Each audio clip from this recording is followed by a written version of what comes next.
el año 2010 y el año 2014, fui representante a la Cámara y desde ese momento hasta ahora he sido senador de la República. ¿Podría decirle a la audiencia en ese primer periodo de 2010 a 2014 cuál fue la función o labor congresional que cumplió?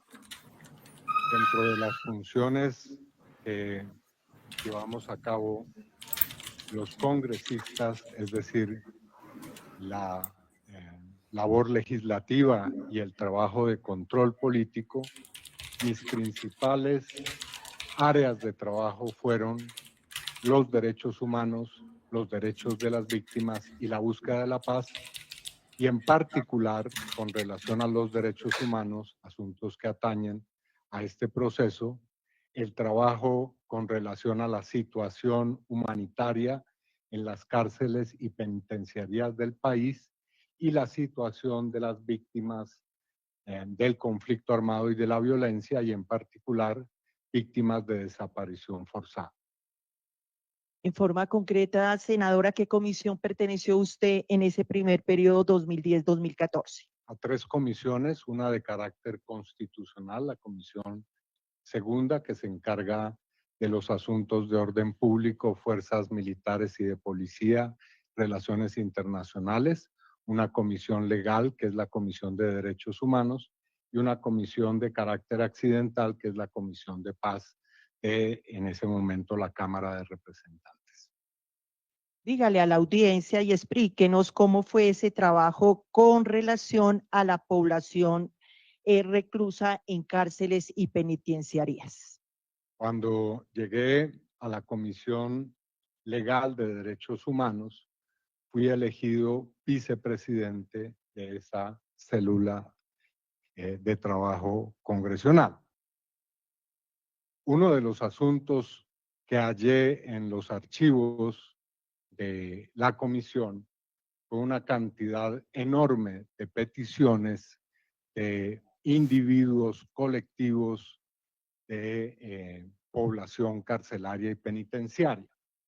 Allí había un conjunto de peticiones a las que no voy a hacer referencia, pero fundamentalmente que tenían que ver con denuncias puntuales, casos individuales, pero también la situación general de hacinamiento y los problemas que tienen las cárceles del país. A raíz de esa situación, solicité tanto a la Comisión de Derechos Humanos como a la Comisión Segunda, porque hay asuntos ahí que eran de su competencia, como a la plenaria de la Cámara de Representantes, ser autorizado para practicar numerosas visitas a los centros carcelarios y penitenciarios. Puedo decir que a lo largo de estos años he practicado más de 50 visitas a las cárceles del país. He hecho numerosos debates de control político. He participado en una comisión para examinar la situación de las 5 cárceles y penitenciarías del país que tienen el mayor grado de hacinamiento, y he participado y colaborado con la Corte Constitucional con relación a la sentencia T-388, si no estoy mal, que atañe a la prolongación y ampliación del estado de cosas inconstitucional en la situación de las cárceles del país, para mencionar tan solo algunos de los aspectos de esa labor. Gracias. De acuerdo con su respuesta anterior, dígale a esta audiencia si se llevaba algún protocolo para realizar esas visitas en las cárceles y penitenciarías. En efecto, es así. Desde el comienzo fui desarrollando un protocolo que tenía algunos pasos que consideraba necesarios incluir en mi trabajo en las cárceles. Primer aspecto de ese protocolo: ninguna de las labores que adelanté en las cárceles fue hecha sin tener una autorización del Congreso de la República. Repito, fueron aprobadas proposiciones firmadas por mí o por mí y a otros colegas que me autorizaban a realizar estas labores. Esas autorizaciones tenían como correlato los informes que yo presentaba una vez concluidas las tareas en las cárceles. Con relación a cada una de las visitas que se practicaban en las cárceles, se debía llenar algunos requisitos. Primero, contar con la respectiva autorización del Instituto Nacional Penitenciario y Carcelario, el INPEC. Segundo, tener una autorización y mantener una interlocución con los directores o directoras de las cárceles que yo visitaba. Y en tercer y cuarto lugar, lo digo anticipadamente, cuando tenía conversaciones, entrevistas, reuniones, audiencias con los internos en las cárceles, unas cuantas advertencias muy claras. La primera de ellas, toda mi disposición a realizar el trabajo para el cual fui elegido, es decir, todos los asuntos que tenían que ver con trabajo legislativo o también labores de control político. En segundo lugar, todas y cada una de esas conversaciones, si en ellas se encontraba denuncias con relación a la situación humanitaria, a la situación de riesgo o peligro de los internos, como era mi deber, lo manifestaría de inmediato y de manera oficial a las autoridades competentes. Y además, si se trataba de denuncias sobre hechos que tenían una relevancia penal, es decir, si tenían que ver con delitos que fueran puestos en mi conocimiento, obviamente también mi denuncia oportuna e inmediata ante las autoridades. Sobre este último asunto, debo subrayar que en las visitas era absolutamente concluyente y claro en que mi rol y mis atribuciones como congresista me impedían hacer cualquier clase de ofrecimientos que tuvieran que ver con competencias de otros poderes públicos, como por ejemplo los de la rama judicial. Para decirlo claramente, no podía ofrecer rebajas, beneficios o alguna clase de amnistías o indultos a las personas con las cuales me entrevistaba en las cárceles. ¿Recuerda usted, senador, haber entrevistado al señor Pablo Hernán Sierra García? Sí, señora fiscal. En el mes de junio o julio del año 2011, estando en una plenaria de la Cámara de Representantes, fui visitado por la abogada Mercedes Arroyave. Esta abogada me había sido remitida por la senadora, no recuerdo si era en ese momento senadora o ex senadora, Piedad Córdoba, a quien la señora Arroyave contactó en primer lugar. En ese momento, ella me solicitó que visitara al interno Pablo Hernán Sierra, quien era uno de sus clientes y quien, a raíz, según lo que ella me dijo, de un programa televisivo, un noticiero de la Cámara de Representantes, en el cual se hacía un reportaje sobre una de mis visitas, al parecer, al pabellón de personas extraditables de la cárcel La Picota, si no estoy mal, había transmitido a ella, a su abogada, el deseo de que tuviera una entrevista para que él me entregara información que pedía fuera dirigida inmediatamente a la Fiscalía General de la Nación. Cuéntele a la audiencia en forma concreta en qué lugar se llevó a cabo esa visita o ese encuentro con la abogada Mercedes Arroyave. Esa fue una conversación que sostuvimos, hasta donde la memoria me alcanza, en el Congreso de la República, y recuerdo, fue en una sesión plenaria, no fue en mi oficina, sino que ella llegó a una de las sesiones que teníamos en ese momento en la Cámara. Díganos si usted conocía con antelación a la doctora Mercedes Arroyave. No, no la conocía. Cuéntele a la audiencia entonces qué pasó con esa petición que hacía la abogada Mercedes Arroyave.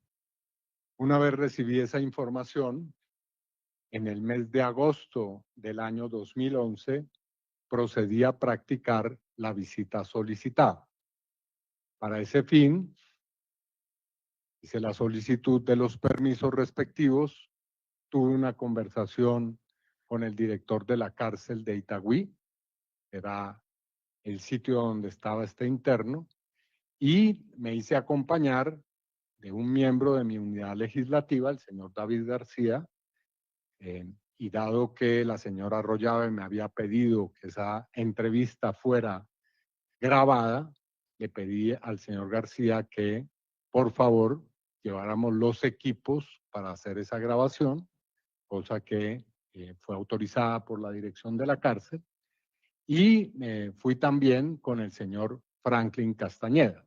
¿Quién es el señor Castañeda? Es defensor de derechos humanos, presidente en ese momento del Comité de Solidaridad con los Presos Políticos, una organización que tiene ya un largo recorrido y se dedica al trabajo que se lleva a cabo por parte de las ONG de derechos humanos en las cárceles del país. Junto al señor García y al señor Castañeda, visité al señor Pablo Hernán Sierra y procedimos a realizar la entrevista que él me había solicitado. Manifiesta usted que fue en compañía del señor Franklin Castañeda del Comité de Solidaridad de Presos Políticos. Aclárele a esta audiencia si el señor Franklin Castañeda para ese momento tenía la calidad de servidor público. No, en ese momento era el presidente de una organización no gubernamental, repito su nombre, Comité de Solidaridad con los Presos Políticos, que se dedicaba como finalidad exclusiva al trabajo en las cárceles y a la situación de los derechos de la población carcelaria.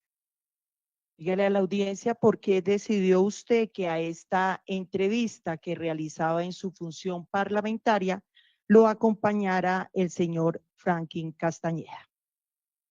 El señor Franklin Castañeda, como también otros miembros de su organización, no solamente él, y de otras organizaciones, estaban presentes casi en la totalidad de mis visitas, por una sencilla razón, y es que las denuncias que yo recibía en muchas oportunidades tenían que ver con determinado tipo de acciones de carácter humanitario que podían ser emprendidas por las organizaciones.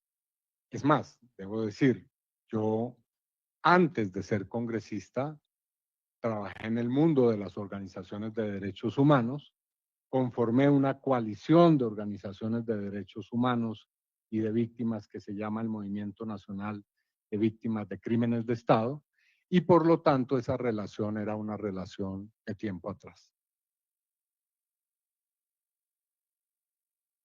Para que le quede claro a la audiencia, díganos desde cuándo conocía usted a Franklin Castañeda y cuál es su relación con él mismo. Esa es una relación de vieja data, yo diría que por lo menos desde tal vez la segunda mitad de la década de 1990. El señor Franklin Castañeda era abogado, estudió en la Universidad del Atlántico, tuvo que salir de este departamento por persecución y trasladarse a la ciudad de Bogotá, donde lo conocí a raíz de nuestro trabajo en materia de derechos humanos y por lo tanto tenía una relación con él no solamente de carácter laboral o de trabajo de derechos humanos, sino también de amistad. Habla usted, senador del Movimiento de Víctimas de Crímenes de Estado. ¿Tenía alguna relación este movimiento de víctimas de crímenes de Estado con el Comité de Solidaridad de Presos Políticos? El Movimiento Nacional de Víctimas de Crímenes de Estado es una coalición que agrupa alrededor de 250 organizaciones, plataformas, movimientos de víctimas, como su nombre lo indica, de distintas acciones violentas perpetradas por agentes, instituciones o también grupos de agentes estatales, pero también por parte de grupos llamados paramilitares. Una de las organizaciones fundadoras, son 17, de ese movimiento es el Comité de Solidaridad con Presos Políticos. Hay otras 16, con todas ellas también tengo una relación, puesto que yo fui también fundador de ese movimiento. El año 2011, concretamente para ese mes de agosto de 2011, cuando concurrió a la cárcel de Itagüí a entrevistar a Pablo Hernán Sierra, ¿qué relación tenía usted con el Comité de Solidaridad de Presos Políticos? Como lo he expresado, teníamos una relación de colegaje, de trabajo conjunto en torno a muchos temas, pero en particular con relación a los trabajos que se llevaban a cabo en las cárceles del país. Debo hacer una breve reseña sobre ese particular. El Comité de Solidaridad con Presos Políticos es, junto al Centro de Investigación y Educación Popular, CINEP, de la Compañía de Jesús, las dos organizaciones tal vez las más antiguas que hay en Colombia como organizaciones no gubernamentales de derechos humanos. Esta en particular, el Comité de Solidaridad, surgió apadrinada por quien sería posteriormente Premio Nobel de Literatura Gabriel García Márquez, con una iniciativa que partió de él y de otros amigos de él en la preocupación de que durante la década de 1970 había un numeroso grupo de compatriotas en las cárceles del país bajo el gobierno del entonces presidente Julio César Turbay Ayala. A raíz de eso surgió ese comité, el Comité de Solidaridad con Presos Políticos, pero a lo largo de su actividad, como se puede ver, tiene ya pues un recorrido extenso. El comité dejó de ser exclusivamente de solidaridad con los presos políticos y se convirtió en una organización dedicada a los derechos de la población que está en las cárceles en general. Así que no solamente presos políticos, sino también presos en general, independientemente de su condición. Comité de Solidaridad con Presos Políticos ha elaborado los informes, desde mi perspectiva, más documentados, más analíticos, más profundos de lo que ocurre en las cárceles del país. Por esa razón, teníamos esa relación que cuando llegué a la Cámara de Representantes, como lo he dicho, pues se vio profundamente desarrollada en torno a los trabajos que realicé. Cuéntele a la audiencia cómo se desarrolló esa entrevista del interno Pablo Hernán Sierra García. Una vez que llegamos a la cárcel, tuvimos una breve conversación con el director del establecimiento carcelario, quien condujo al señor Pablo Hernán Sierra a un recinto en el cual estábamos exclusivamente nosotros, los visitantes y él. El señor Pablo Hernán Sierra se identificó, expresó su voluntad y refrendó o reiteró su solicitud de que la entrevista fuera grabada, y una vez que eso fue así, comenzamos nuestra entrevista. ¿Qué asuntos fueron abordados? Lo digo de una manera rápida y esquemática. El señor Pablo Hernán Sierra narró que en la década de 1990 él había llegado a la zona del municipio de San Roque y concretamente había entrado en relación con los grupos y las estructuras que había por parte de, en ese momento estaba en conformación las Autodefensas Unidas de Colombia, pero todavía no se había formado como tal, había grupos paramilitares. Y él en particular entró a ser parte del proceso de conformación de un grupo paramilitar que según él tuvo su centro de operaciones en el corregimiento de Providencia y particularmente en la hacienda Guacharacas, de propiedad de los señores en ese momento Álvaro y Santiago Uribe Vélez. Señaló que otros colaboradores y fundadores de esa organización paramilitar que posteriormente adquirió el nombre de Bloque Metro eran los señores Santiago y Pedro Gallón Henao, los señores Luis Alberto y Juan Guillermo Villegas Uribe y personas que venían de otros lugares de las estructuras paramilitares. Paralelamente al surgimiento de ese grupo, también se creó una de las llamadas en ese momento empresas o cooperativas Convivir.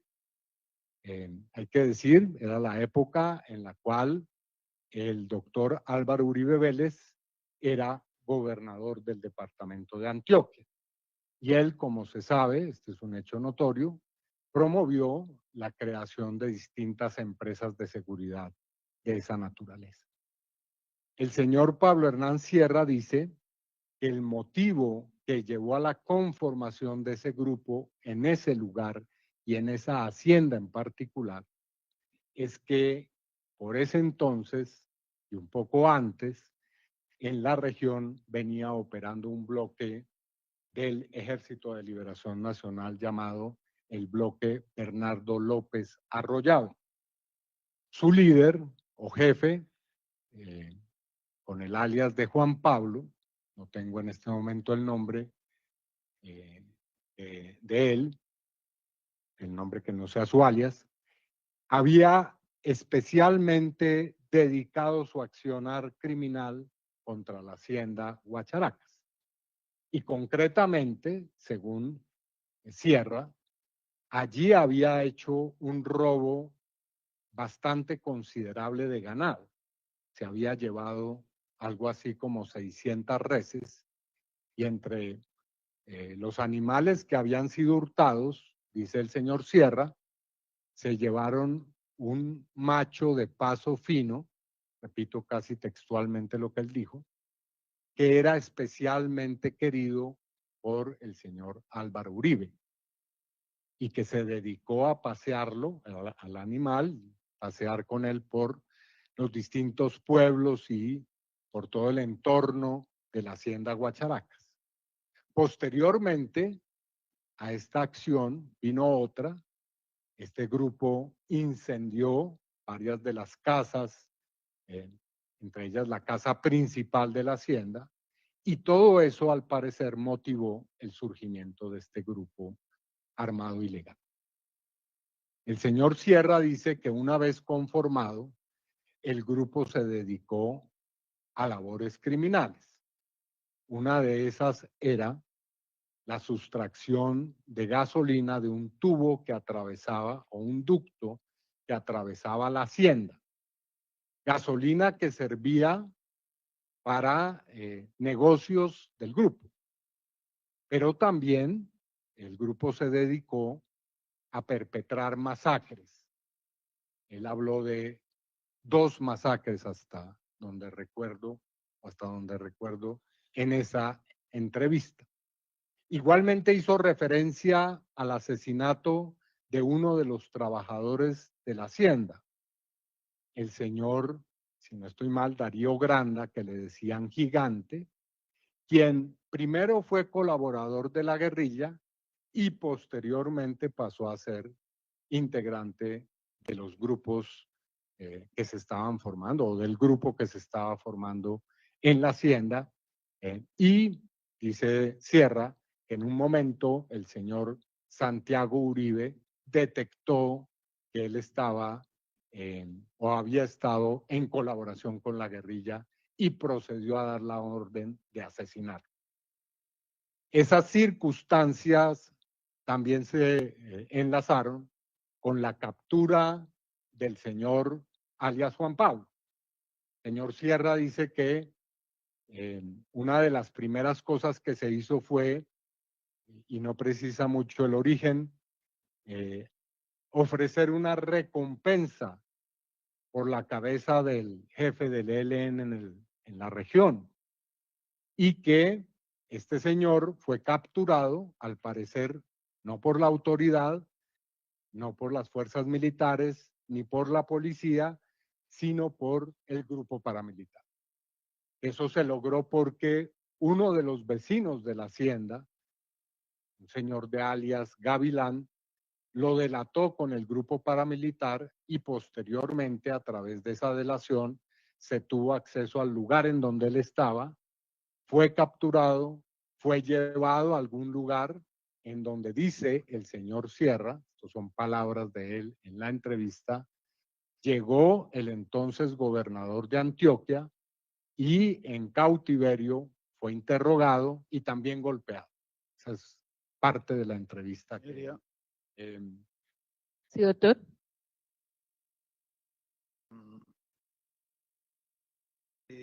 Primero, si yo no me equivoco, usted no juramentó al testigo. Segundo, señoría, yo le pediría, claro, evidentemente el senador Cepeda viene haciendo relación en su relato del caso Santiago Uribe y de episodios del caso Santiago Uribe, que tiene una jurisdicción y que todos sabemos en qué se encuentra. Yo le pediría que nos concretemos a los asuntos de este caso. Y también quisiera, señoría, en aras de un mínimo de respeto a ese derecho de defensa, expresar lo siguiente. Desde el día número 1, señoría, nosotros, y así se ha manejado, se han distribuido por la defensa grupos de casos. Grupos de casos. Y los turnos, los alegatos, los interrogatorios, siempre se manejaron así, hasta la fecha, señoría. Yo le quisiera pedir en consideración de esas circunstancias, señoría, además de la evidente fatiga de todas las partes, que estamos acá desde las 8 de la mañana, pero por encima de todo, señoría, por lealtad, son episodios que la defensa tiene dividido y que evidentemente este caso, el inicial, es del resorte que ha manejado el doctor Jaime Granados. Yo siempre he manejado el tema Convita, el tema Vélez y un tercer caso, el de Hamilton Mosquera. Si usted tiene a bien, señoría, yo le rogaría a usted suspender el directo para no, igual no vamos a agotar un testimonio tan importante como el del senador Cepeda de manera directa, porque me parece que es realmente todo esto ligado a lo que ha sucedido en el día de hoy, es realmente pues una situación pues verdaderamente, yo no voy a retrotraer, señoría, el resto de casos tendrán sus momentos. Yo lo que le pido a usted respetuosamente, señoría, es, me parece que el interrogatorio del senador Cepeda merece un día fresco, iniciar mañana a primera hora. No veo por qué mezclar los casos, esa sería mi segunda observación. Y tercero, pues es evidente que el doctor Granados, que es el encargado de tratar el caso Monsalve, que siempre se ha llamado el episodio número 1, siempre ha sido él el que lo ha manejado. Eso se ha hecho con lealtad procesal. Las partes así lo conocen, así lo han vivido a lo largo de este proceso y creo no estar diciendo nada alejado de la mentira, de ninguna mentira, ni alejado de lo que ha sido el procedimiento durante estos largos, tanto en los intentos de persecución como en las actuaciones que precedieron este juicio, señoría. Eso es lo que quería advertir. De la petición de suspensión se le corre traslado a la señora fiscal. Pues señora juez, varios puntos. En primer lugar, que se concrete a los hechos de este tema. Pues de acuerdo al interrogatorio, hasta ahora mi pregunta es ¿qué manifestó en esa entrevista? Motivo por el cual el senador está haciendo el recuento de qué fue lo que se manifestó y estaba a punto ya de concluir lo correspondiente a Álvaro Uribe Vélez. En cuanto a la fatiga y el cansancio, mi testigo está preparado desde las 8 de la mañana con todas las preparaciones que se ha hecho por parte de quien le habla, sabiendo que había una jornada extensa en la que su señoría es la dueña del horario correspondiente. La fiscalía lo que debe manifestar es que acogerá, como siempre, la orden que usted emita frente a la petición de la defensa. Muchas gracias. En el mismo sentido de la fiscalía, solicito que se rechace la solicitud de la defensa, porque en primer lugar el tema del cansancio pues no es el fundamento suficiente para un aplazamiento, más en un proceso donde definitivamente se necesita celeridad. Así se va aplazando y el tiempo va corriendo. Y pues quien está rindiendo es la declaración del testigo, senador y defensor de derechos humanos, Iván Cepeda Castro. De otro lado, la repartición del trabajo dentro de la defensa o inclusive entre nosotros no quita que entonces tenga que estar un titular para participar en la diligencia. De hecho, su señoría, por ejemplo, adelanto que en los últimos días de marzo yo no voy a estar, pero eso no quita que otro de los abogados apoderados de la defensa asuma el papel y el rol. No pueden decir, tenemos que esperar que llegue el doctor Villalba para que esté en esta entrevista. Entonces, realmente es una sustentación que no debe ser aceptada por el despacho. Su señoría, creo que tenemos que continuar luego hasta cuando usted dé la orden, pero se ha interrumpido de manera inadecuada la intervención del testigo. Doctor Cuadro. Perdón, doctor, le concedo el uso de la palabra al doctor Cuadro. Gracias, señoría. Revisando el decreto de la prueba, podemos verificar varias cosas. En primer lugar, Perdón, doctor, es en cuanto les concedí el uso de la palabra en relación con la suspensión. señoría, yo le rogaría que usted me dejara, yo no he comenzado a hablar y ya usted está interpretando qué voy a decir. Todo lo que voy a decir tiene relación precisamente con lo que me está corriendo el uso de la palabra. Entonces yo le rogaría que me dejara terminar como a todos, a quienes sin ninguna objeción los ha dejado hablar. Entonces yo le rogaría que procediera así conmigo también. Lo estoy haciendo, doctor Cuadro. ¿Sí? Le estaba indicando que le corro traslado de la solicitud de suspensión. El testigo fue citado de acuerdo con la orden de la prueba para varios puntos, todos de ellos de la mayor importancia. Y el último de ellos está relacionado con la incorporación de una prueba documental bastante generosa. De modo que yo les rogaría a usted que considerara eso al adoptar su determinación. Yo no me voy a oponer a que usted continúe, pero que eso sí lo tenga en cuenta, porque apenas está comenzando el testigo y será importante que no se interrumpiera cuando ya avanzó en más temáticas. Pero son varias y extensas las temáticas que han sido ordenadas con este testigo tan importante para este juicio. De ahí mi intervención y por eso quería hacer referencia a la práctica que fue ordenada por su despacho y que usted me interrumpió antes de iniciar. Muchas gracias. Señoría, son las 5:15 de la tarde. En la pausa de mediodía, usted argumentó que por razones de dignidad humana parábamos a hacer un corto receso para ingerir algunos alimentos. Yo estoy invocando los mismos argumentos. Yo creo, y lo digo con transparencia y lealtad, que el testimonio del senador Cepeda amerita frescura de todos. No entremos acá con discursos. Yo tampoco. Perdón, doctor, está reargumentando. Sí, doctor, pero es que, entonces, discúlpeme, doctor. Yo le pido. Ya voy a entrar a resolver porque ya usted hizo su petición. Y son los mismos fundamentos, doctor. Discúlpeme, pero son los mismos fundamentos. Entonces, en primer lugar, entra el despacho a resolver la solicitud del defensor del señor Álvaro Uribe Vélez en relación a que se suspenda este acto procesal, dado lo avanzado de la hora y la larga que ha sido esta jornada.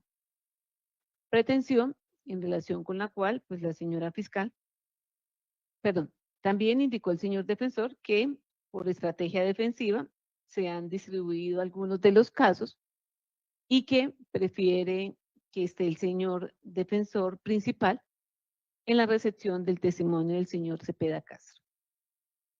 Frente a esta petición, pues la señora fiscal ha sostenido que su testigo está dispuesto para esta declaración, que ya tenía conocimiento de lo prolongado que podía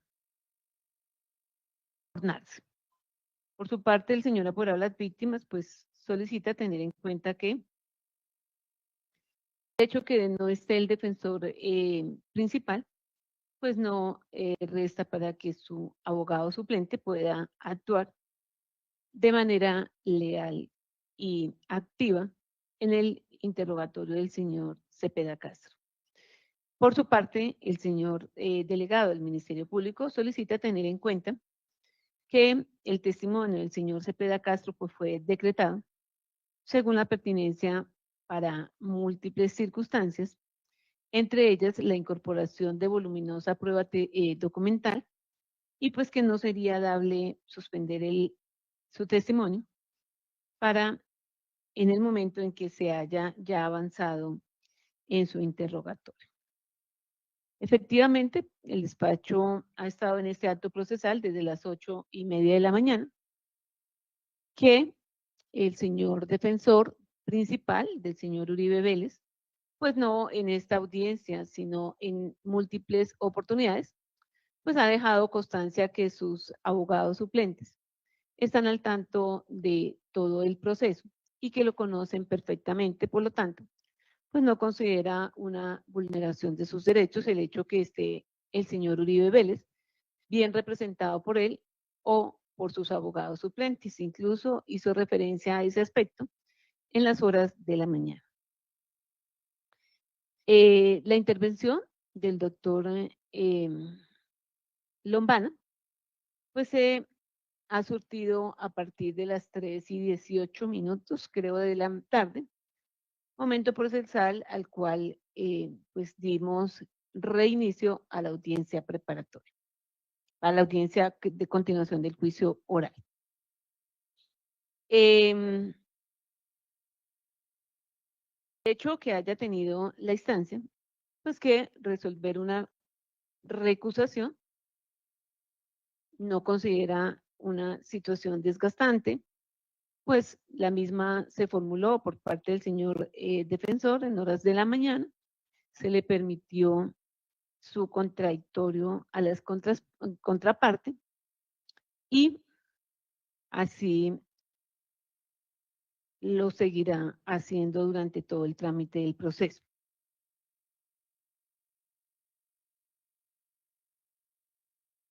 Tampoco debemos desconocer, como lo indicó el señor delegado del Ministerio Público, que efectivamente, por más esfuerzos que hiciéramos en el día de hoy, pues no alcanzaríamos a evacuar el testimonio del señor Cepeda Castro en una sola sesión. Entonces, propongo, son las 5:20, señora fiscal, vamos a permitir que termine de contestar la pregunta en la cual se le interrumpió. Suspendemos para continuar entonces el día de mañana. 8:30, como lo tenemos previsto, como para que no quede cortada la respuesta del señor Cepeda. Su señoría. Doctor Iván Cepeda, estaba usted acabando de narrarle a la audiencia, especialmente a la señora juez, los pormenores de la entrevista rendida por Pablo Hernán Sierra. Díganos qué otras manifestaciones hizo esta persona en esta entrevista. Sí, señoría, estaba en el punto en el cual el señor Sierra había enunciado una serie de acciones criminales cometidas por este grupo que surgió en la hacienda Guacharacas con el nombre de Bloque Metro. Además de el tráfico de gasolina, de las masacres, de la muerte de este jefe guerrillero y al parecer una mujer que estaba acompañándolo, el señor Sierra, y con esto voy a cerrar, hizo otras dos referencias importantes. Y no estoy siendo exhaustivo, simplemente estoy mencionando los temas más importantes de esa conversación.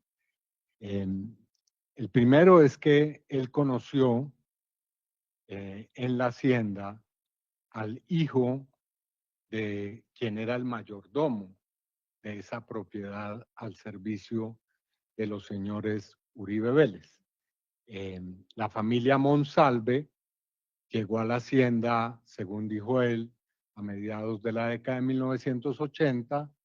El padre de esa familia, Óscar Monsalve, se convirtió en mayordomo y su hijo, Juan Guillermo Monsalve, pues se crió ahí en la hacienda. Parte de su niñez, adolescencia y juventud transcurrió allí y se incorporó, según dijo él también, con el alias de Guacharaco a este grupo paramilitar en San Roque, Providencia y otras partes de ese territorio.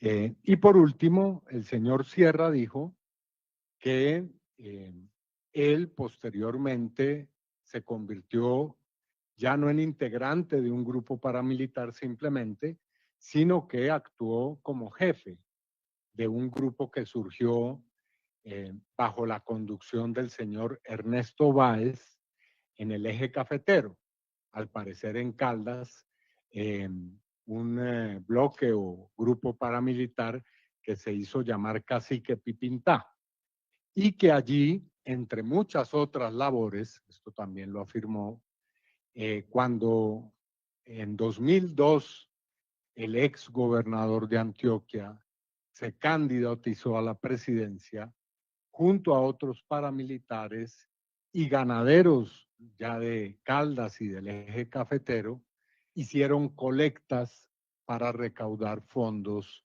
para su campaña electoral y lo apoyaron decididamente en esa pretensión. El señor Sierra me expresó que el señor Monsalve, a quien había hecho referencia, también quisiera tener una entrevista conmigo. Doctora. Perdón. Ya, pues es que le había bloqueado, ya. Gracias, senador. Según las instrucciones de la señora juez, mañana 8:30 continuaríamos. Muchas gracias. Cepeda, demórate más, hermano. Mencionado por el señor defensor. Y que la jornada se ha extendido desde las 8:30 de la mañana. Vamos a suspenderla. Listo, no se vayan. Para continuarla como tenemos programado, mañana a las 8:30 de la mañana. Mañana a las 8:30 de la mañana está la audiencia. Asistencia. Yo voy a estar ya en el consejo, así que no la puedo transmitir, pero no se vayan, que nos quedamos aquí con la abogada Paola Salazar haciendo el análisis de este caso. Un acta donde conste el ordenado en el artículo 146. Se suspende el acto procesal, siendo las 5:25 de la tarde. Muchas gracias, ya pueden retirarse. Se suspende la audiencia a solicitud del abogado de Álvaro Uribe, el abogado suplente, porque dice que está cansado, que no está fresco, que merecen escuchar a Iván Cepeda cuando estén frescos. Pues no están frescos porque Álvaro Uribe habló 2 horas y Jaime Granados habló más de 4 horas en las horas de la mañana y en las horas de la tarde. Así que vamos a ver. Empecemos. Paola, ¿cómo estás? Primero saludar a Paola. Hola, muy buenas tardes, José Luis. Buenas tardes a todos y a todas. Paola nos había acompañado en un análisis previo que habíamos hecho sobre el juicio y hoy también nos está acompañando, y aquí empezamos con preguntas de una. Gilma Gabriela nos pregunta, ¿y qué pasa con el cambio de juez que solicitó Granados?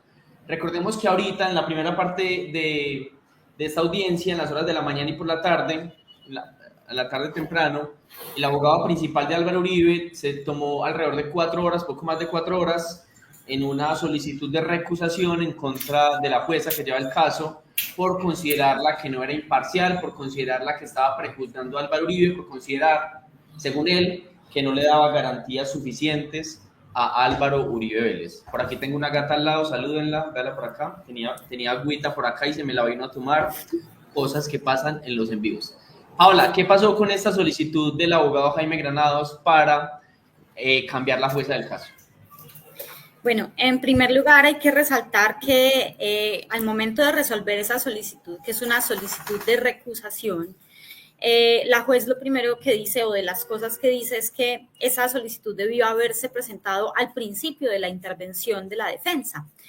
Pero digamos que de manera dilatoria y de pronto también un poco torpe, creo yo, la presentaron al final cuando ya habían hecho la intervención relacionada con la teoría del caso de la defensa y con la defensa material a que tiene derecho quien es imputado o acusado en este caso, y esa fue la intervención que vimos de Álvaro Uribe. Lo hicieron al final, fue como el tercer punto de la defensa. Y entonces lo que dijo la juez en su momento fue, ustedes actuaron, ustedes lo primero que hicieron a la instalación o a la continuación del juicio oral no fue presentar la recusación de la juez, sino que ya habían actuado de manera que de alguna forma convalidaron la competencia o digamos el conocimiento que asumió la juez del caso. Bueno, eso como un apunte preliminar. En general, pues la recusación es una figura legal, una figura procesal que está y camina, digamos, a la par que con otro tipo de peticiones que son los impedimentos y que tienen que ver con situaciones, circunstancias de hecho o incluso de derecho que pueden poner en peligro la imparcialidad del juzgador. Ustedes saben muy bien que ese es uno de los grandes valores de la justicia, la imparcialidad, o es lo que todos pretendemos de ella. Y pues esas situaciones están reguladas taxativamente en la ley. En este caso, cuando tiene que ver con juicios penales, está regulada por el artículo 56 de la ley 906 de 2004. En este caso, entonces, lo que hizo la defensa fue cuestionar la imparcialidad de la juez con base en el numeral 4 del artículo 56 de la ley 906 de 2004, que nos dice que un juzgador puede ver afectada su imparcialidad cuando, por ejemplo, ha llevado a cabo prejuzgamientos o ha emitido opiniones con relación al caso de que conoce. Y pues la juez definitivamente ha decidido esta recusación de manera desfavorable a la defensa con base en algunos argumentos relacionados sobre todo con que pues las opiniones o las situaciones que ella ha emitido sobre el proceso pues han sido justamente en sede procesal, no han sido opiniones que se han emitido, por ejemplo, en sus redes sociales o, por ejemplo, en espacios extraprocesales, sino que todas son funciones o, digamos, conceptos, más bien opiniones que se han emitido en el marco del proceso y como objetivo o más bien en el contexto del ejercicio de sus funciones. Entonces, por ese lado, la juez desvirtúa el argumento y además de eso también habla de atipicidad. Yo al principio, cuando empecé a escuchar al doctor Granados sustentar la causal de recusación, pues no me cuadró realmente. Yo no vi que estuviera en ninguno de los supuestos, porque son 15 supuestos de los que nos habla la ley 906, no encontré que estuviera en ninguno de ellos, porque además los argumentos eran un poco absurdos. Por ejemplo, el doctor Granados manifestaba que el hecho de que la juez hubiera negado unas pruebas que se habían solicitado en la etapa preliminar, pues hablaba de que la juez no era imparcial, de que la juez no estaba accediendo a las peticiones de la defensa y pues los abogados sabemos muy claramente, José Luis, que cuando hay una petición de pruebas, pues el juez la puede denegar o la puede aceptar y eso no necesariamente habla de la animadversión o de que haya una parcialidad con relación al juez, es simplemente el ejercicio de sus funciones. Otro de los argumentos del doctor Granados fue que en algún momento ellos habían solicitado una nulidad procesal y pues la juez la había negado. Entonces, pues uno a un juez no le puede enrostrar que hay una parcialidad de su parte porque le negó una solicitud en el marco de un proceso, lo cual es absolutamente normal, y sobre las cuales, decisiones sobre las cuales hay también unos medios de control que son básicamente los recursos o los medios de impugnación procesal. Entonces, digamos que la juez despacha con toda claridad esa solicitud de recusación y lo hace, ojo, lo hace de plano.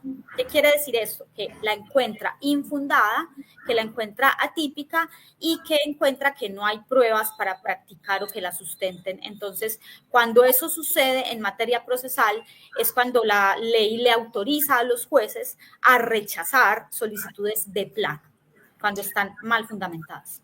Paola, y lo que hay aquí se alega por parte de muchos, incluyéndome a mí, es una intención de dilación por parte de la defensa de Álvaro Uribe para que el proceso precluya, para que el proceso se cierre y no haya ni una condena, ni absolutoria, ni condenatoria, ni una sentencia condenatoria ni absolutoria, sino que haya una preclusión.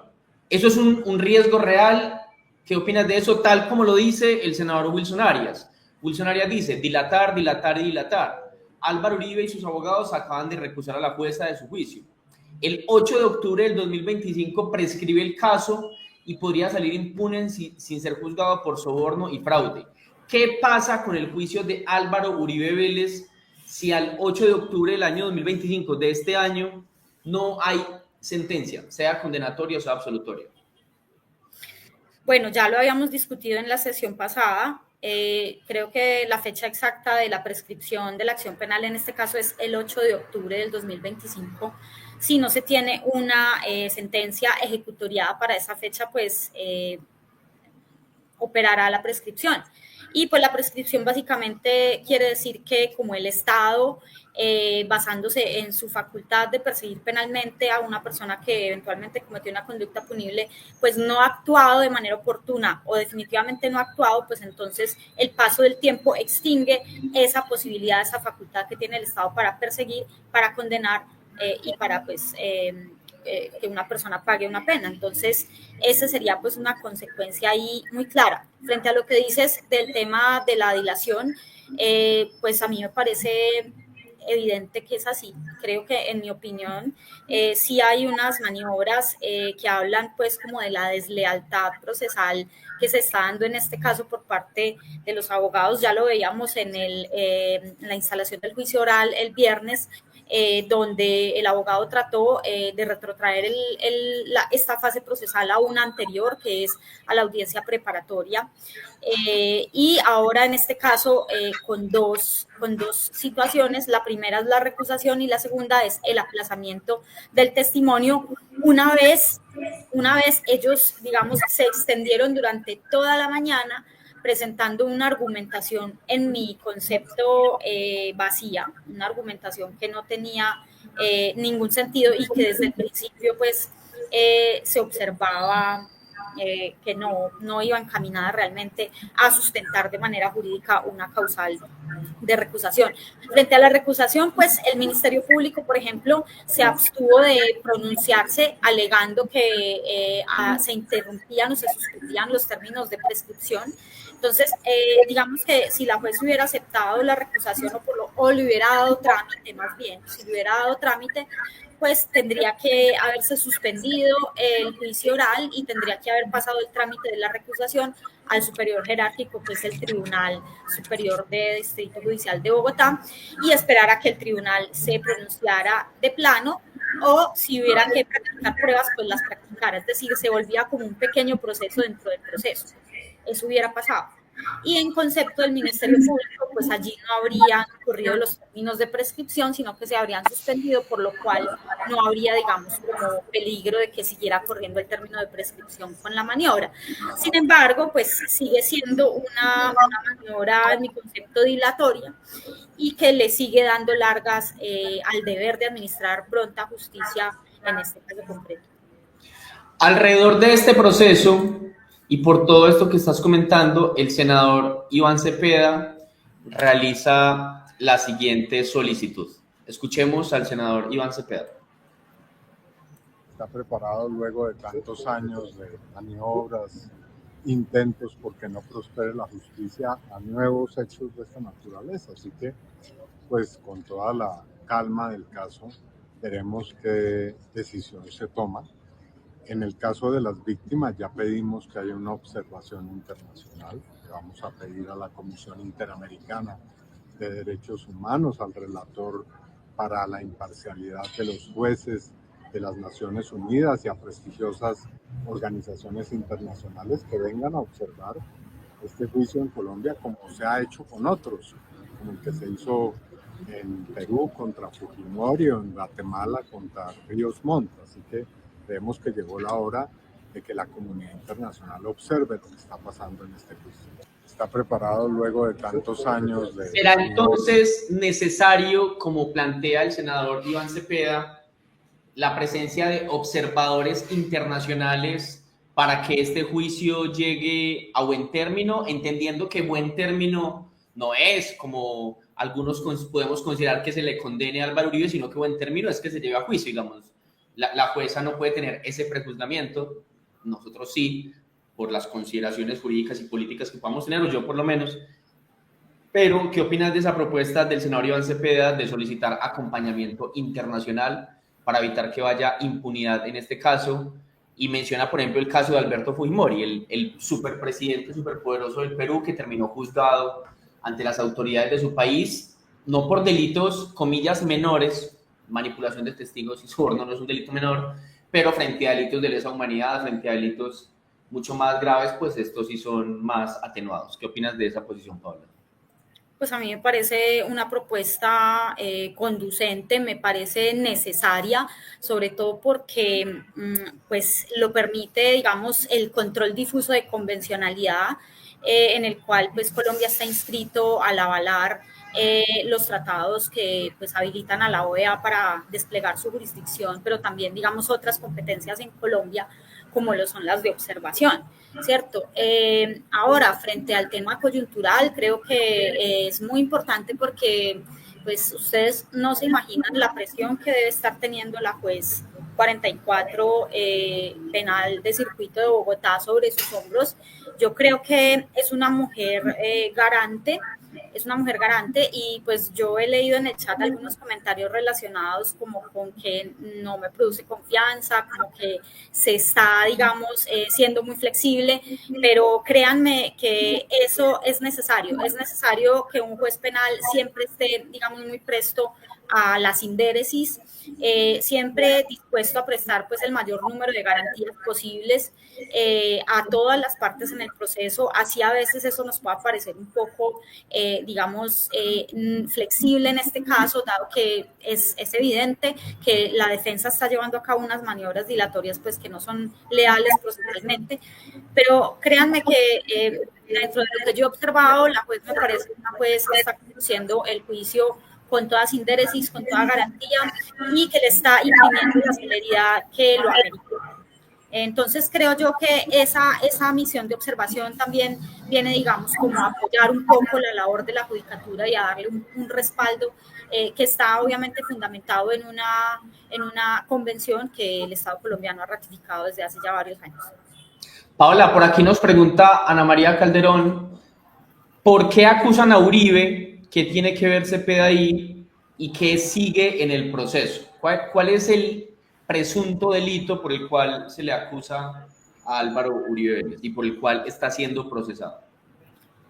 Bueno, recordemos que todo esto inicia a raíz de unas denuncias penales que se presentan por parte de los abogados del doctor Álvaro Uribe contra Iván Cepeda Castro ante la Corte Suprema de Justicia en el año 2012.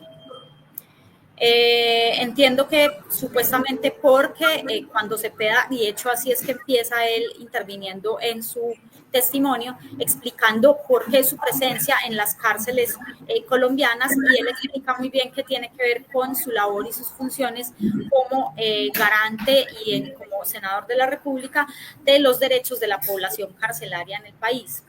Entonces, hay unas denuncias en contra de Iván Cepeda porque presuntamente él estaría manipulando testigos para que, digamos, declaren en contra de Álvaro Uribe Vélez.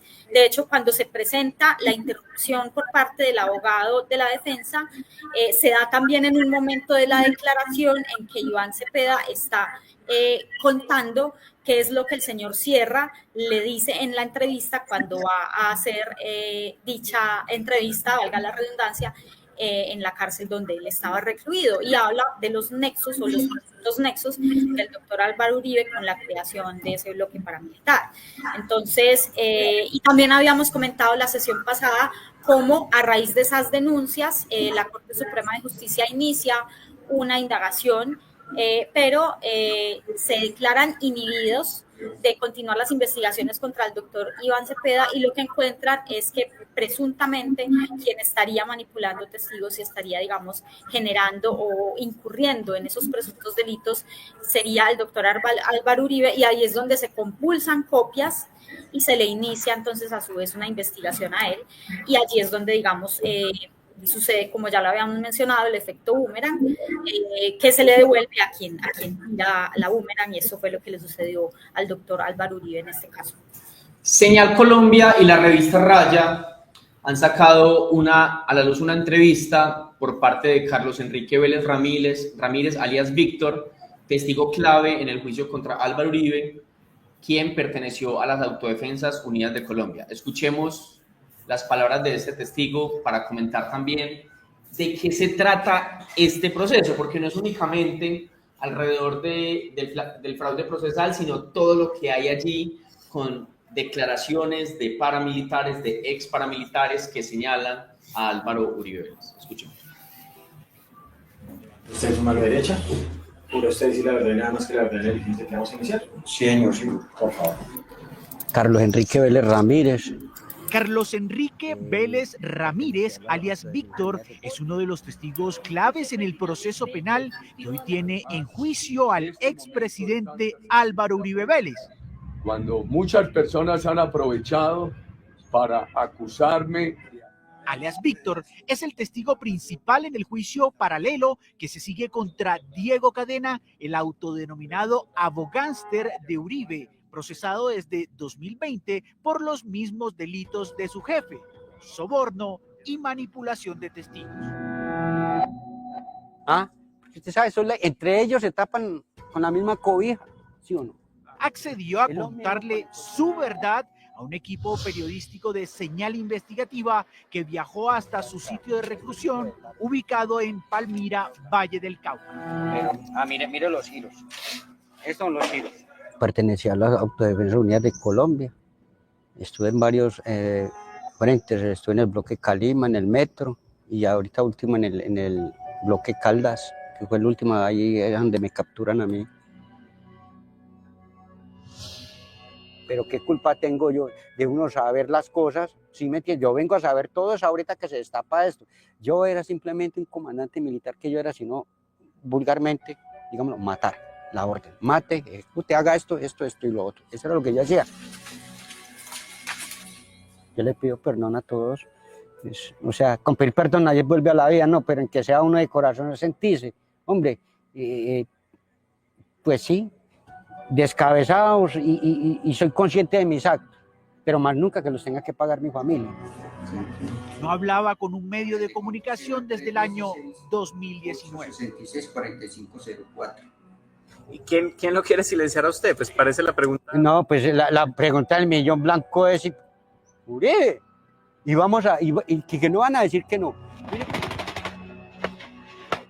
Según el relato de Vélez, antiguo integrante del Frente Cacique Pipintá, todo inició en el año 2017, cuando el abogado Diego Cadena y uno de sus colegas, Juan José Salazar, empezaron a visitar diferentes cárceles del país en busca de testigos que pudieran hablar a favor del expresidente Uribe. Lo que pasa es que aquí eran a las 4 de la tarde que cerraban, así pues como en toda alta ya, pues ahorita ya es más.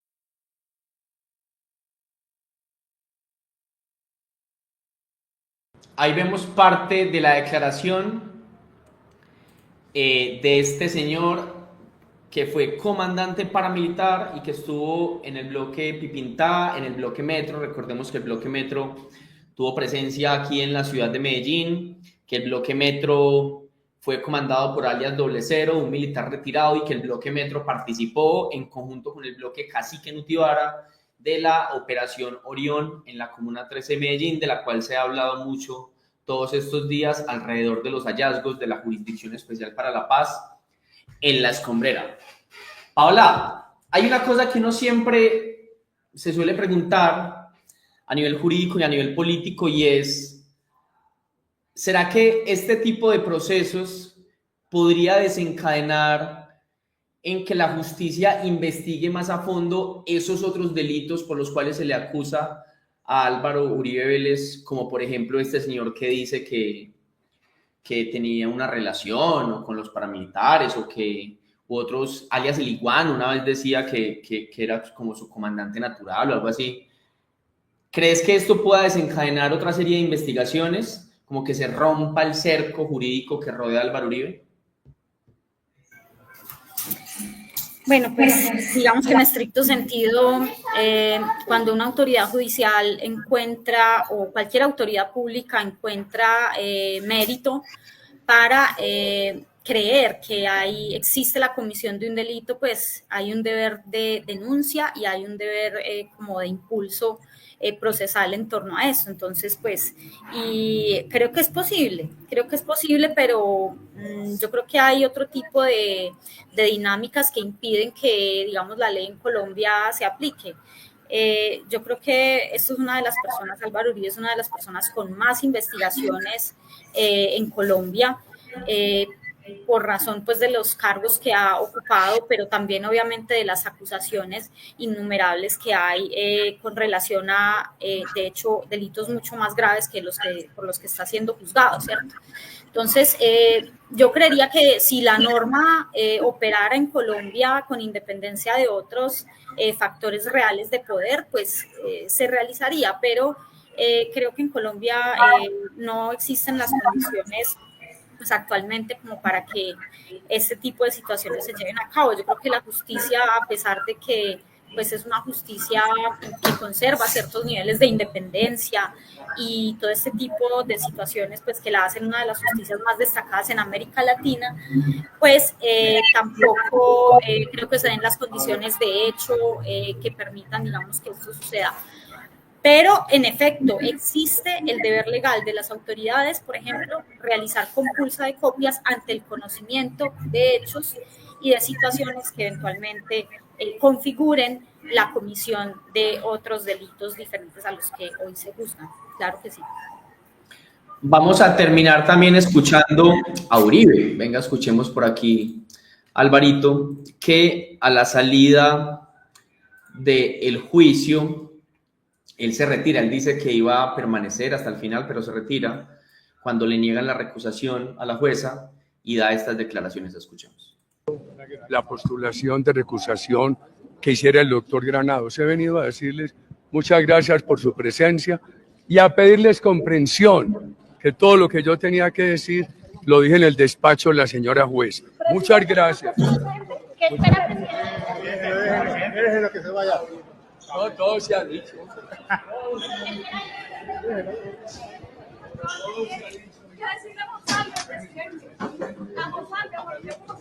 Usted dijo que no lo conoce. Usted dijo que no lo conoce, presidente.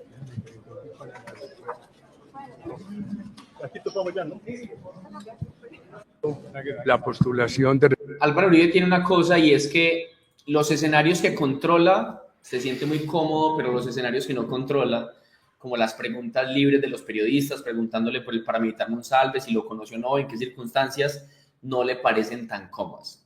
Álvaro Uribe dice que se va a quedar hasta el final, que lo pueden citar en cuanto quieran, pero cuando la jueza niega la recusación, se retira, y de hecho se retira el abogado Granados, deja otro abogado que dice que él no es el que conoce este caso, entonces que por favor también aplacen el juicio en otra maniobra dilatoria. Paola, ¿qué sigue en este proceso? La misma pregunta que te hacía en estos días. Si bien es difícil saberlo a ciencia cierta, ¿cuándo podremos tener una sentencia, sea condenatoria o sea absolutoria, frente a Álvaro Uribe Vélez, pudiendo ser el primer expresidente de Colombia condenado en este país? Bueno, recordemos que en Colombia rige, y en todo Estado de Derecho rige el principio de la doble instancia.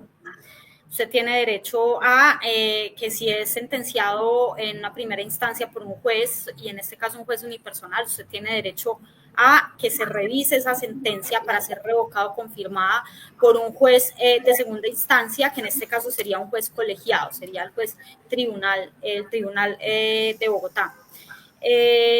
Pues, ¿qué se sigue? Bien, en este momento la práctica de pruebas ya inició, acaba de iniciar a las 3:15 de la tarde con el testimonio de Iván Cepeda Castro como testigo de la Fiscalía. Tienen que practicarse todos los testimonios. En todo caso, en algún momento puede llegar una situación en la que la juez diga, ya tengo suficiente ilustración sobre los testigos que tenemos y digamos que podría eventualmente suspender o hacer más cortos los testimonios. Después de eso se vendrá una etapa de alegatos de conclusión. Es, digamos, ese momento en el que los abogados y la fiscalía van a decir cómo probaron su teoría del caso y van a entonces a dar los argumentos de cierre para convencer a la jueza, en este caso, de absolver o de condenar. Y posterior a eso, entonces, la jueza estará emitiendo un fallo o podrá emitir un sentido del fallo que será de manera oral y el cual, si es implementado por estrados, como es en el sistema penal acusatorio, que es un sistema netamente oral, pues tendrá que ser impugnado en el mismo momento con el recurso de apelación, que es allí entonces donde hemos reflejado el principio de la doble instancia. Allá entonces será revisado por el juez colegiado y este lo confirmará o lo revocará. O sea que aun cuando condenen a Álvaro Uribe, si lo condenaran en primera instancia, le quedaría una segunda instancia para que se entienda como cosa juzgada. O sea que aun cuando este proceso vaya hasta octubre, máximo hasta octubre, todavía puede ir un tiempo más, pero si no hay fallo de primera instancia, por lo menos en octubre, el proceso termina y Álvaro Uribe queda libre. Sí, operaría la prescripción. Entonces, pues de hecho es una carrera contra el tiempo, porque según entiendo tendría que haber fallo ejecutoriado antes del 8 de octubre, es decir, tendría que haberse garantizado la segunda instancia para esa fecha. ¿Sí? Complicado en términos judiciales. Sí, entonces por eso es que, digamos, veo yo que se busca también la observación o pues la llegada de organismos internacionales para que contribuyan con la observación del juicio, y también por eso la celeridad que le está imprimiendo la juez. Recordemos que aquí la juez ha reservado la mayoría del tiempo de su trabajo para decidir este caso y solamente está dedicada a este proceso y un día a la semana dedicada a los otros procesos que se siguen en su despacho, exclusivamente relacionados con menores de edad y con personas privadas de la libertad. Entonces, esa es la carrera contrarreloj que está sosteniendo hoy el Juzgado 44 Penal de Bogotá, y esa es la razón de por qué en este momento hay, digamos, una tensión tan fuerte entre defensa, fiscalía, en la cual el despacho ha venido a mediar, pues tratando de garantizar los derechos, pero también tratando de garantizar el ejercicio adecuado de la justicia y sobre todo oportuno, porque tengamos en cuenta lo siguiente: llevamos 4 años en etapas previas de este momento, 4 años bajo la Fiscalía de Barbosa, y que esa fue la razón por la cual el doctor Álvaro Uribe se retira del Senado para cambiar de juez, ¿sí? Para achicar los términos de prescripción, ¿cierto? Que se hacen mucho más cortos en la justicia ordinaria, y donde él creía que al cobijo de una fiscalía a favor de Barbosa, pues iba entonces a contar eventualmente con ciertos niveles de impunidad.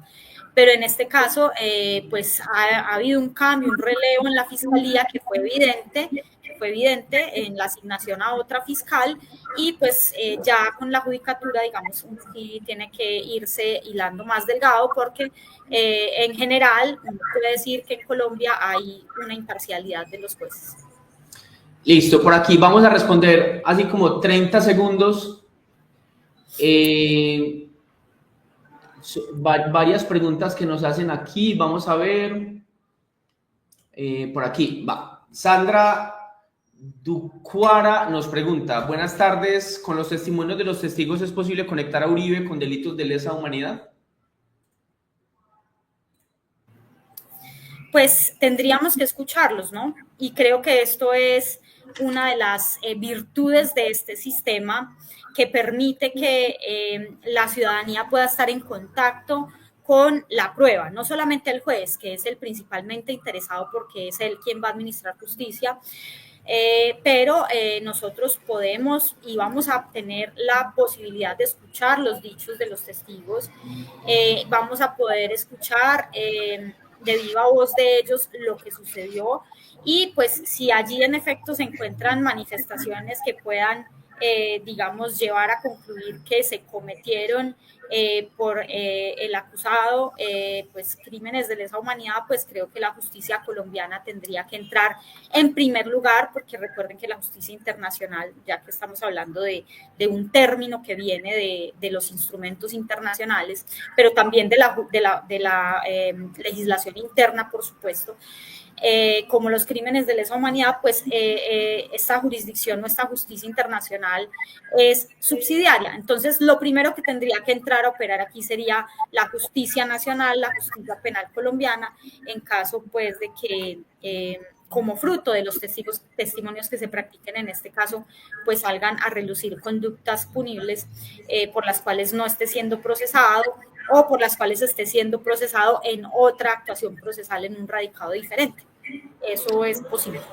Por aquí otra pregunta, ¿será que si Uribe va a la cárcel, al ser el presidente de su partido, este debería perder la personería jurídica, o sea, desaparecería el Centro Democrático? Pues no me parece, digamos, que se pueda dar un planteamiento así tan sencillo, pues de hecho sí la ley contempla sanciones para aquellos partidos que avalen a personas que estén inhabilitadas o que pues hayan cometido conductas típicas, pero pues en ese caso ya sería un asunto de estudio del Consejo Nacional Electoral y tendrían pues que formularse, digamos, las quejas en ese sentido, pero habría pues que revisar unos hechos en concreto. Como tal, como producto de la sentencia, creo que no. Lo que sucede es que, a ver, cuando el Consejo o la ley 1475 habla de eso, es cuando los partidos generen los avales con personas que ya estén condenadas, ¿cierto? Como para el momento en que él fue avalado para el Senado, ¿cierto? No, estaba partido no estaba condenado, pues digamos que en este caso, por este caso concreto, no operaría porque para el momento del aval no era una condena ejecutoriada, en caso pues de que se dé ese supuesto. Por aquí preguntan, siempre tengo con esa cuchara desde Palma de Mallorca, quiero saber, ¿es un amuleto? Apoyo total a nuestro presidente. La cuchara, el cucharón es mi micrófono para entrevistarse aquí o en las calles, y desde que soy concejal es la apuesta de que no vamos a soltar el cucharón hasta que acabemos el hambre en Medellín. Hay alrededor de 400.000 personas con hambre hoy en Medellín, así que vamos a seguir con la cuchara en mano hasta que acabemos el hambre en Medellín y haciendo las entrevistas. Por aquí nos preguntan también, Carlos Oropesa, ¿a partir de qué situación o de qué contexto Uribe podría estar recluido en prisión, así sea preventivamente? Preventivamente, pues tenía que haberse dado ya con la formulación de imputación. Normalmente cuando la Fiscalía formula imputación hace otras solicitudes, como por ejemplo la de medida de aseguramiento, que es una detención privativa de la libertad o una situación de privación de la libertad de manera preventiva para evitar que quien está siendo imputado, quien fue imputado, pues tuerza la prueba o digamos evada la justicia o se vaya del país. Pero digamos que eso no sucedió. A él se le permitió ya, cuando se superó la fase de formulación de imputación, la juez no concedió, o creo que no se solicitó, la verdad no lo tengo claro, pero la fase era esa. En la formulación de imputación, la Fiscalía solicita la prisión preventiva para evitar que evada la justicia. ¿Y será que en caso de ser hallado culpable puede contar con prisión domiciliaria? Nos pregunta Jason Castro. Eventualmente sí. De hecho, quienes han contado con, digamos, las dignidades de ser servidores públicos, normalmente tienen, digamos, más acceso y mayor facilidad de este beneficio que otras personas. Por aquí hay una pregunta más política que jurídica. Si el proceso se dilata y Álvaro Uribe sale libre, ¿se puede fugar de Colombia y pedir ayuda de Donald Trump? Pues sí. Pues que si se dilata y sale libre, no tendría que fugarse, comillas, porque no habría una condena, como fue Andrés Felipe Arias, que siendo condenado se intenta fugar.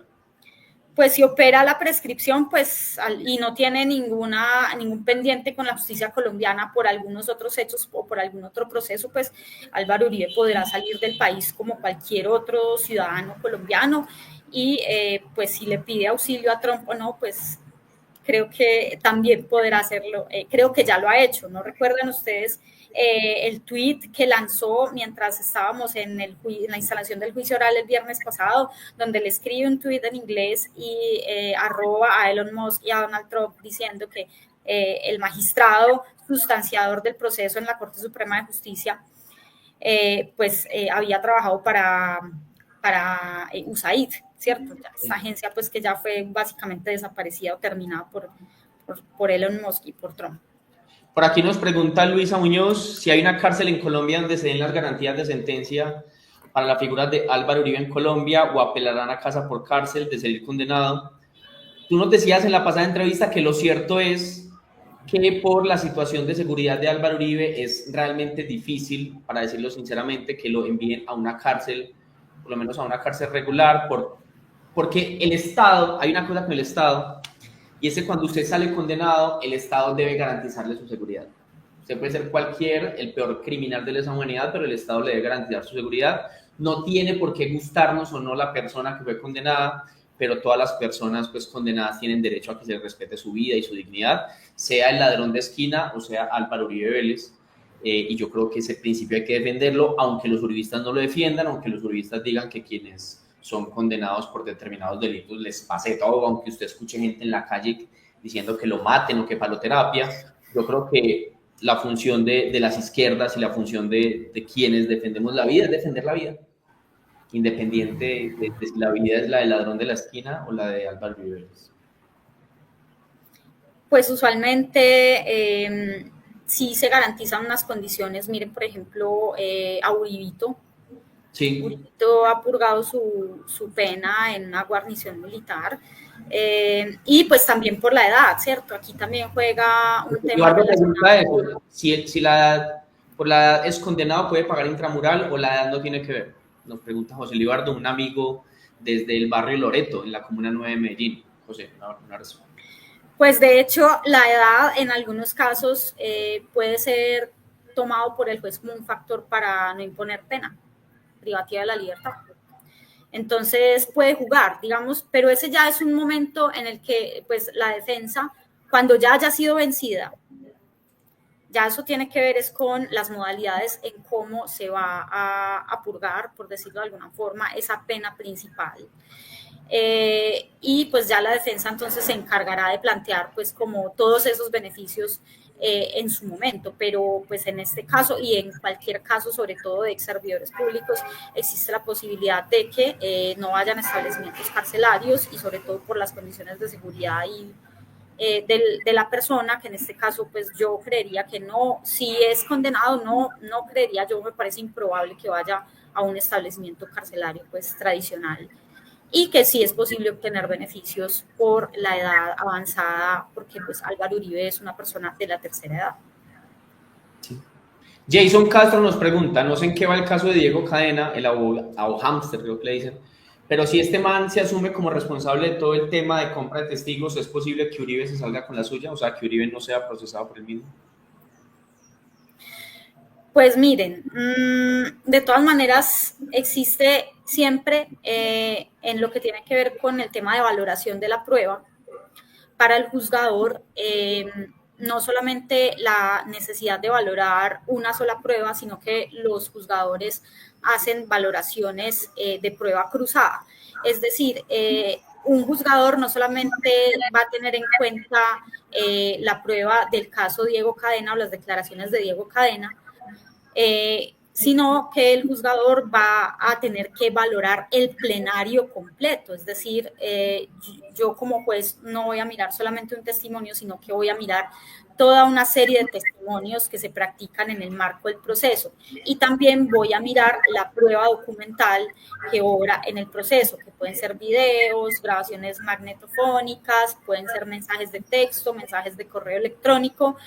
Entonces, si eso sucede, pues digamos que no necesariamente va a llevar al juzgador a absolver, sino que el juzgador siempre va a tener el deber de hacer una valoración integral de la prueba y incluso en ese caso, en mi concepto, si el juez encuentra que hay mérito para contradecir esa versión de Diego Cadena, pues el juzgador igualmente podría condenar a Álvaro Uribe. No es que Diego Cadena diga yo lo hice todo, Álvaro Uribe es inocente, y a pesar de que hayan otras pruebas que vincularían a Álvaro Uribe, el juez diga, uy, esta declaración es suficiente, absolvamos a este señor y condenemos solo a Cadena. No funciona tan olímpicamente. No, si eso fuera así, pues la justicia sería absolutamente manipulable, y pues nosotros tenemos en nuestro imaginario que es así, y pues en efecto suceden muchos casos de impunidad que nos hacen concluir eso.